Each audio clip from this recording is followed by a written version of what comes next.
KV-1 was a Soviet heavy tank that played a pivotal role during the early stages of World War II.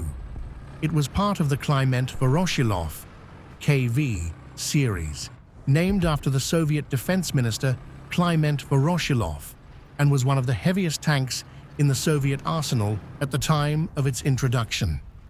The KV-1's development and deployment were key factors in the Soviet Union's ability to resist the early stages of the German invasion. To understand its history, we must explore its origins, design evolution, battlefield performance, and eventual replacement. Origins and early development. The idea for a heavy tank emerged in the late 1930s as the Soviet military strategists recognized the need for an armored vehicle that could provide superior protection and firepower compared to the lighter BT series and T-26 tanks. The Soviet leadership, anticipating potential conflict with Nazi Germany, required a robust design that could withstand the latest anti-tank weaponry and navigate the difficult terrains of Eastern Europe.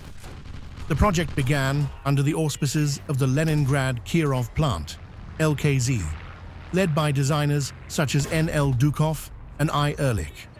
Two prototypes were initially constructed, the SMK and the T-100, both designed as multi-turret tanks to replace the aging T-35.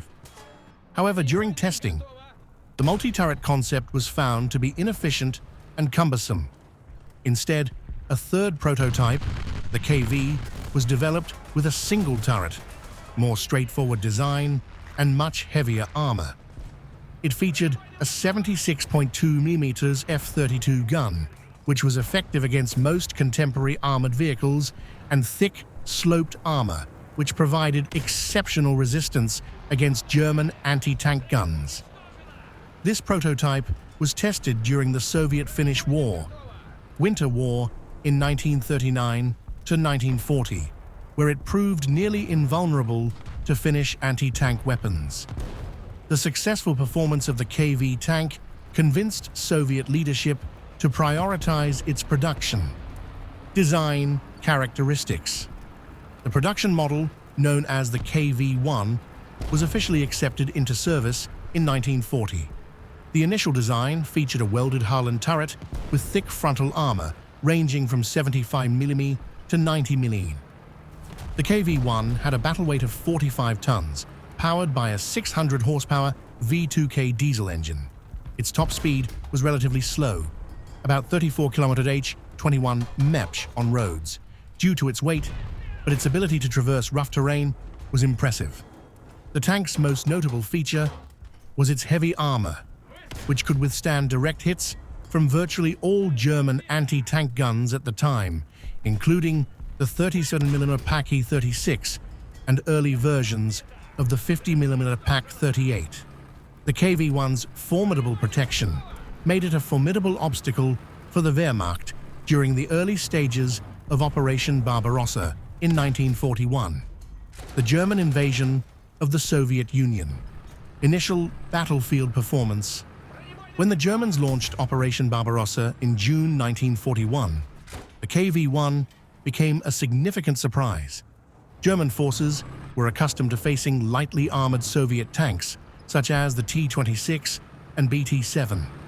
The KV-1, with its heavy armor and large gun, caused shock and disarray, particularly during the Battle of Rossini in June 1941. A single KV-1 held up a German division for nearly 24 hours, shrugging off dozens of hits from German anti-tank guns. Such encounters showcased the tank's resilience and contributed to the mythos of Soviet tank superiority. However, the KV-1 was not without flaws. Its sheer weight made it mechanically unreliable, especially under the harsh conditions of the Eastern Front.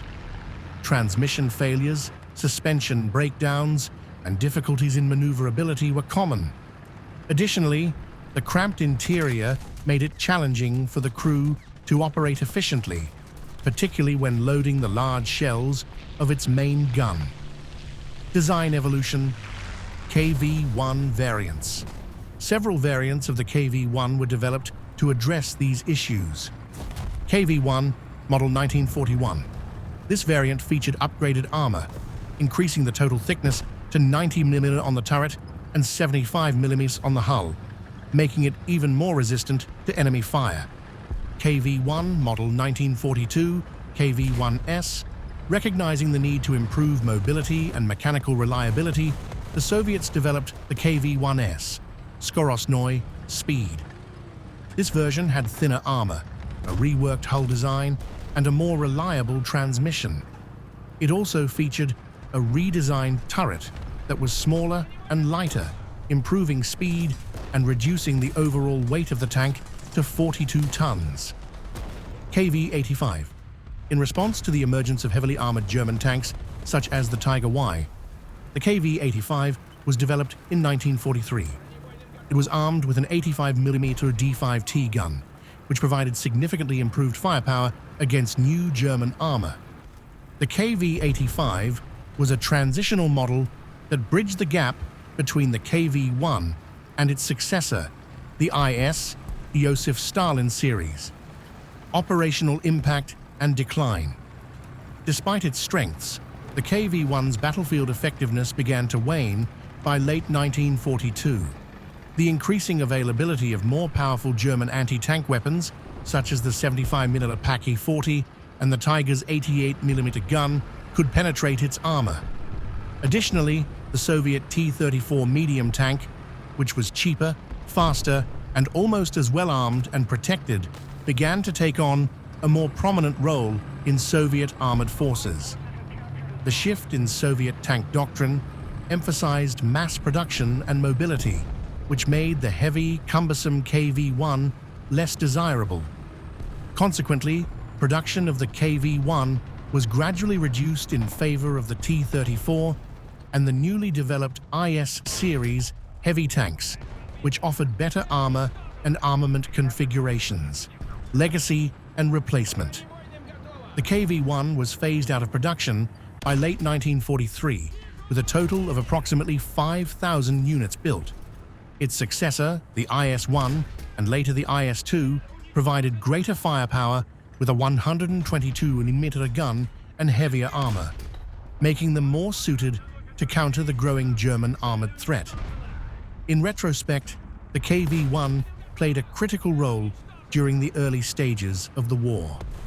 Its presence on the battlefield forced the Germans to develop more powerful anti-tank guns and shaped the evolution of German tank design. Furthermore, the lessons learned from the KV-1's successes and failures influenced the development of later Soviet heavy tanks, culminating in the formidable IS series that would dominate the final years of the war.